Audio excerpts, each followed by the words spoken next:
Right, let's see if I've got this working. So it should be streaming to Twitch right now. Let's have a wee look. See if this pops up. Okay, cool. So, I'm going to go through some of the basic terminology and concepts of making a terrain in Gaia. I probably should have done this before, but my mic fell off and I didn't notice just as I began in a previous stream. So I spent half an hour doing a really cool explanation, and it was pointless. It wasn't picked up. So I'm going to do it now, and this is to test if the mic's working, because I did a bunch of OBS stuff. So let's see. A common thing, and the first thing you should probably be on the watch for, is you're wondering how people make the terrains look pretty, and you hear this term used a couple different ways. One of them is wrong. So texturing a terrain is often conflated with coloring a terrain, two completely different things. So texturing a terrain is where we make an image that dictates where particular textures are put on a terrain. And coloring a terrain is where we do the whole sap maps thing, which is a fancy term for just color presets. And we make things brown color or blue or red or rocky or grassy in color based on the actual vertex on the terrain. We give each of them their own little color. That's not texturing, that's coloring. I have to remember how these slides go. So I've not found anyone that actually explains in detail how to actually texture a terrain, which is also called splatmapping. And that's something I will go through. I'll explain the concept of it. It can be a bit intimidating because it's a 4-channel red, green, blue alpha image, and each channel corresponds to one texture. And that looks really intimidating when you just see the texture on its own, because what the hell are all these colors meant to mean? It just looks weird and unnatural. Don't worry about it though. And vertex coloring is really good, but it's no substitute. And what that does is it allows you to add color variation to the textures on the terrain. So if I have green grass, and then wherever on that terrain there's green grass, I also put red color, that's going to tint the grass red. So you just added variation, basically free. Vertex colors are free as far as graphics cards care since the late 90s. And it's very important to make a distinction between coloring and texturing. Completely different. So that's the main thing. Another thing we can do with vertex colors, coloring a terrain, we can also make things brighter and darker. Seems obvious, right? Because you have brighter colors and darker colors. But with Gaia, we can use that to basically accentuate where there's detail. So if we have a very relaxed terrain, but before we smoothed it to send it to a game engine, we have a flow, whether it be like river or like sand or gravel from where wind and rain has cut into the terrain. We can fake that it's actually there after the smoothing by just kind of blending in just on colors, and it looks like it's there at a distance. Up front, not so much, but adds nice variation anyway. And one term for that is baking, because we're baking details that aren't there to make you think they are, just by making things brighter and darker. I like to call it faking, because baking has a bunch of other uses in CGI. So just baking detail by making certain parts of the terrain brighter, like rock, which makes it stand out, the pointy bits, and where it's hard, and making it darker where it's softer, or where there's pits or flows, like where there's dirt and gravel. So that's really important. And the other thing is, and this is probably the one that gets asked the most in Gaia, and like all the communities and channels, with terrains in general going into game engines, is you've got something that looks good in the editor, in Gaia or World Machine 2 or Geo Control, whichever ones you use, and you export it, you have to put it into 16-bit, import into the game engine. It looks jaggy, it's covered in pits, it's really spiky, it looks nothing like what you've got. It's like it got corrupted. Because technically it did. What we see in the editor is either a 32-bit or a 64-bit version of the terrain, which is the source data. But game engines, for performance reasons, use 16-bit terrains. That's why you export as RAW 16 or R16 or PNG 16-bit. And what you have to do, and it's really annoying when no one's really talked about or explained in great detail, is how do you get it to be smooth without the jags but still look nice and also be fun to play on? That's 3 different tasks, and it's hard to get them all done if you don't know how to do them in the first place, right? Because how can you know to do it right if you don't know how to do it right? And I'll be exploring that in the tutorials. I'm going to redo the whole first one and explain when you can actually hear me on the mic. So, splat maps. Just what I went over. When people say texturing a terrain and they're talking about sat maps or colors, completely different thing. That's not texturing, that's coloring. And what Gaia is really good at, especially with how just easy it is to use all the nodes and combine everything, is by using things like flow or the deposits output from an erosion node, we can turn that into just texture placement data, which is really cool. Because if you look at older games, especially like The Elder Scrolls Oblivion, I'm pretty sure they used the height map for that, or even randomly generated games like 7 Days to Die, or Worm Unlimited, it's probably a bit niche, or Rust, if they even use randomly generated maps, is it looks very samey. What would be another good example? No Man's Sky. That's a really good one. It looks very synthetic, like it's just blobs of grass textures and blobs of dirt. But with Gaia, we can actually have all these different natural processes interlapping, cutting through and weaving over each other. And that is the key, especially for older game engines where you've only got 4 textures and the placement of them is very low res, because modern games can have just fit more vertices into their terrains, so they've got finer detail. With older games, usually don't, and that is really key. And even if you're working with a modern game engine like, I don't know, Conan Exiles that has height blending in the textures, or Elden Ring, what you can do is, even if you do the same approach of just breaking up as much continuous blobs of the textures as possible with natural things, it's going to look even better.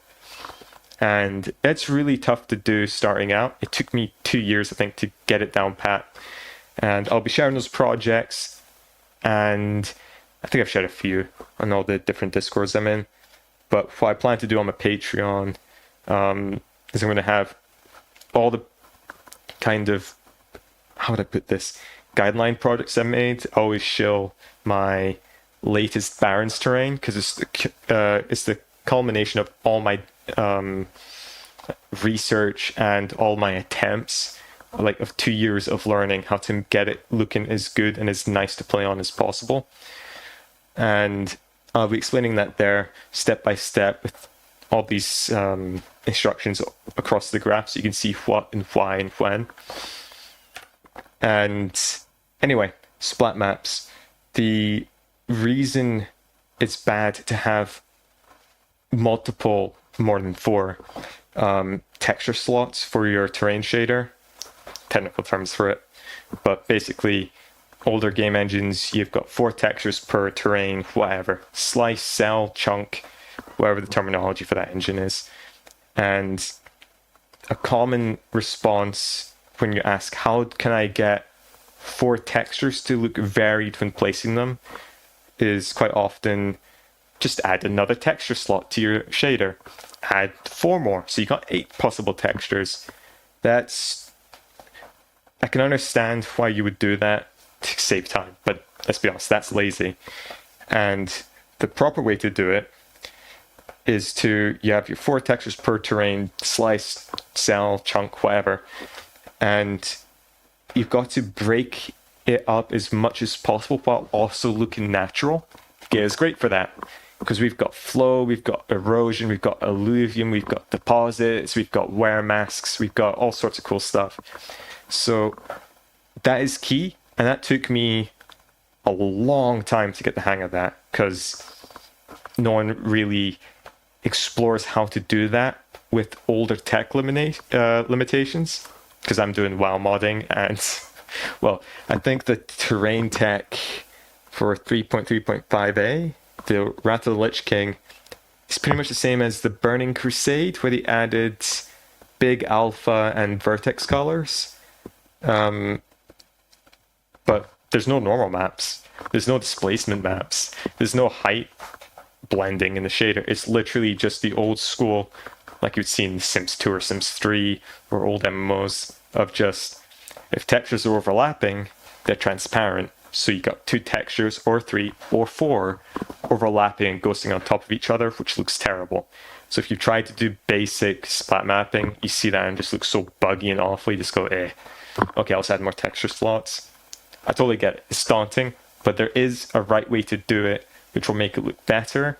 You'll free up performance, and genuinely, if you, after all that, you still want to use more textures, cool, you can do that, but it shouldn't be, I don't know how to make it look good, so I'm just going to increase the technical requirements because I don't know.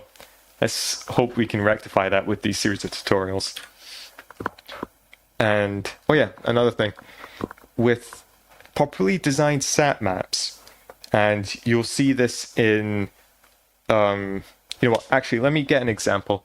So let's see if I can just exit out of the of the slideshow, and let me actually show how it can help avoid what older games do, especially World of Warcraft, where it was all done by hand in the base game. How well-designed splat maps can actually avoid this. So let's see if we can find a zone where we've got one set of textures and another zone where we've got another set of textures. And let's see. Yeah, here we go. So in World of Warcraft, they basically made big mountains in between all the different zones that you can't climb up in order to hide the texture transitions. As you can see here, there's this green biome and this brown biome with different grass textures and possibly different dirt textures. But yeah, different grass, different dirt, because that's looking more reddish, and there's something more gray here. And doing that by hand, even just for that, is really annoying to do. And to do that for the whole zone, with all the different terrain chunks, is a lot of time and effort. And you can see how they just kind of lazily hid it. Lazily. They did this all with a mouse, but still, come on. The way they did it is they just made it so you couldn't go close enough to actually see it in the viewport. They added a lot of fog, so you can't really see from the playable area where the actual boundaries are. Because as far as you know, it's fine. There's nothing going on. They just designed it that way for whatever reason. And that reason is to save on effort blending the borders. Because what they did, they just added these straight up segments of terrain. Yeah, just these terrain quads where it's one uniform texture or just an abrupt transition to the other set of textures, which you can't see. But luckily, with Gaia, we can avoid that because we've got access to all these new cool tools that even World Machine 2 feels really limited with. And with Gaia making everything more accessible, it's at the same time much easier to get a much nicer result there. You could probably do in World Machine 2, but it's right there from the beginning. You've got nodes that already do what you want rather than having to start from a more lower level to recreate the same effect with a bunch of nodes. Right. Anyway. Let's see, making splat maps. Yeah. So this, as I said before, if you've got an older engine, if you have your splat map channels, your red, your green, your blue, your transparency overlapping, and it's not done intentionally, like where you want a bit of transparency at the edge of, say, a boulder, you want a bit of transparency where there's gravel around it, just so there's a touch of blending. But you don't want the rock, the place where the rock texture is, the boulder, to also be completely overlapped by another texture. It's going to look weird because you've just got a dirt texture or a gravel texture or a grass texture at like 25% transparency on top of a 75% transparency rock texture. It just looks weird. It looks bugged. And that's hard to do. It's really stumped me. How do I avoid that but also get that breakup of the textures? It's hard to do, but I'll show you how to do it when I eventually get round to the splat mapping tutorial. So yeah, what you want to do, use all the detail masks you can from your erosion, from your alluvium, from your snowfall, from your river. If you've got any sort of mask from a node, if you can use that to help break things up, great, use it. It genuinely can't hurt unless you combine it wrong, but that's easy to fix. And by using those, you can make a natural effect, avoiding tiling by breaking up contiguous blobs of textures, which looks better in every way. There's no tiling, it looks natural, it makes the texture stand out. Win-win-win. And with overlapping, it's very hard, especially if you're having to work at a higher res than you can preview in Gaia, but it is still doable, and it's something I will show and I will explain, because there's only so much theory can help. Actually seeing it and then doing it yourself, it all makes sense. This is more for future reference. You'll come back to this, so you watch this, you'll do some stuff in Gaia, get confused, come back to this, go, yeah, that's what you meant, I know that now, it makes sense. So don't worry if it's overwhelming, it's going to be starting out. Just keep this stuff in mind for later. So when you come back to it and you want to figure out your limitations, that's when this comes into play. So yeah, coloring. As I said before, with vertex colors, it allows you to break up tiling, allows you to fake detail, allows you to add color variation to your textures for free. Graphics cards literally couldn't care about vertex colors unless you've got, I don't know, a voodoo graphics card to run the original Tomb Raider. I can see why that might hurt a bit with a bunch of vertex colors, but otherwise, nah. Anything like post 1995's not really going to care about it. So it's literally just free. And yeah, okay. So, as I said earlier about how terrains can be jaggy, or pits are everywhere, and some bits are spiky where it should just be round or smooth. Things that should be a nice slope are abrupt transitions. Despite what you're seeing in GIF, which is nice and pretty and smooth. When you import it to your game engine, it's jaggy. That's what I talked about earlier. We're working in the editors, Gaia, World Machine, whatever. We're working with 32-bit or 64-bit. I don't know the exact ones, it probably differs between software to software. Working with 32-bit or 64-bit, which looks great, because that's, 2 billion or so different height values.